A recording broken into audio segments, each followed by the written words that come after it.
Peace, national development, and citizens' right to protest. Well, the tough question is how can all be achieved?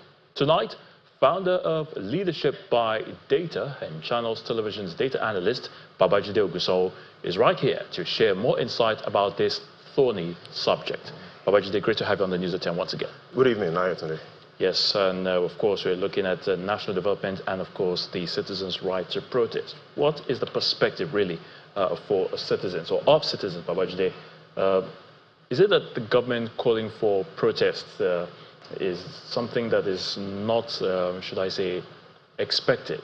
Or, why the fears really from government? It's asking people not to come out for a nationwide protest. So what we've seen is, we've seen fears not only from the government, we've seen fears from the protesters, and I'll explain what I mean. From the protesters? From the planned protesters. Okay. So on the government side, it's still unclear if the government is really calling for a peaceful protest, or is the government calling for a no protest. Like a total cancellation. A total cancellation. So we see, depending on which government agency and official you ask, you get different feedbacks.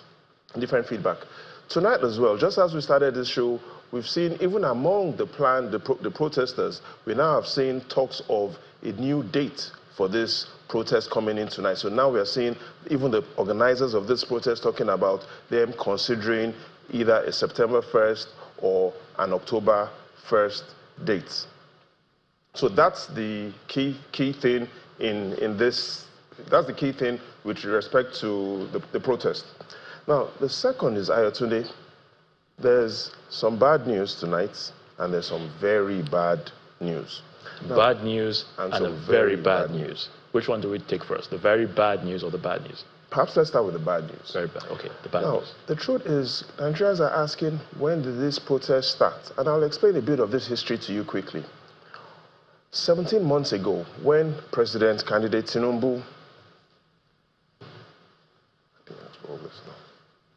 17 months ago, when candidate Tinubu got his certificate of return from INEC, March 1st, 2023, last year, he got a certificate of return, but there was another certificate that I hold here that the party should have given to him.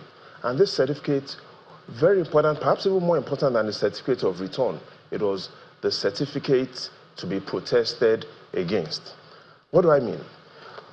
March last year, this lady called Protest got pregnant. Now, this lady wants to give birth 17 months after. So only three things can happen. Either she gives birth, or we, second thing, see a miscarriage, or we see perhaps an abortion. What do I mean? Let's take a look at the facts.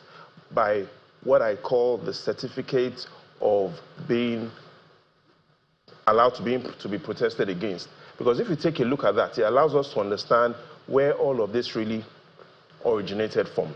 If we take a look at the statistics on the election results according to the 5 zones presented by INEC, it clearly allows us to see what had started brewing 17 months ago.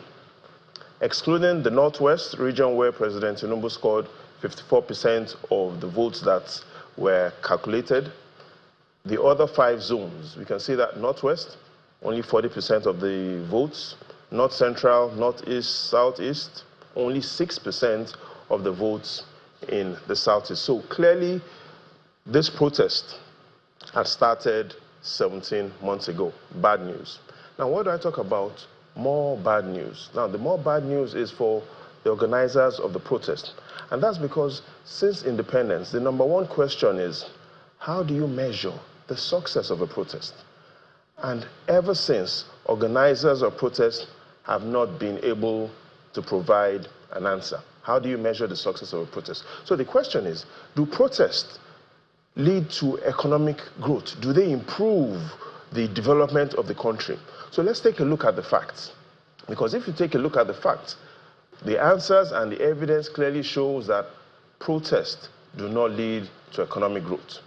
67 to 70, when we had the Civil War, we remember that in 67, the economy significantly slowed down, minus 17%.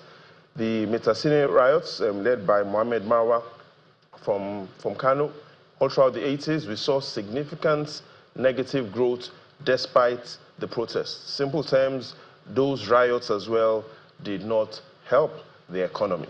clearly, not just what we had seen in the Civil War, the evidence from the North had shown protest did not help the economy.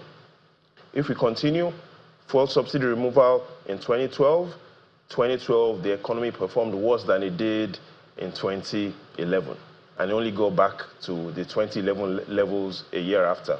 In simple terms, the fuel subsidy removal protest did not lead to economic growth. Let's take a look at the NSAS protest of 2020. Did the NSAS protest of 2020 lead to economic growth? The answer, no. 2020, the economy declined. The result of the economy in terms of output in 2020 was worse than it was in 2019.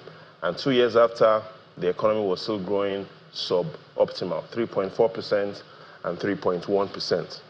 So the bad news, I'll tell you, the point is, the bad news for the government is this protest really was born. This protest really got pregnant 17 months ago. Now this lady that got pregnant 17 months ago, based on the results we saw then, wants to give birth. Again, only three things will happen. Either she gives birth, either there's a miscarriage, or there will be an abortion. But don't forget, for the protesters as well, no evidence that protest leads to economic growth. So, Babajide, as we round off very quickly, what will be a win-win situation, really, from all of this, if the protest finally goes ahead? Yes. What will we take away, as far as history is concerned? If we're going to achieve a win-win, the summary is all voices must be heard. And by all voices, I'm talking about the voices of the citizens, the voices of, and if you take a look at what the citizens are saying, when I talk about all voices must be heard, citizens are saying for them, the real organizers of this protest are hunger, inflation, unemployment, poverty. The voice of the security agencies must be heard. The Chief of Defense Staff General Christopher Musa has said their goal is not just peace at this time, it is peace at all times. And clearly, the voice of the executive government as led by the president also has to be heard, which is violence can never be used to achieve peace. Again, either we're going to see this lady called protest giving birth, either we're going to see a miscarriage, or we're going to see an abortion. The summary and the final analysis I attend is all voices from the citizens, security agencies, and the government, all voices must be heard. Babajide Ogunsanwo, thank you so much for your thoughts on the news at 10. The pleasure is all mine.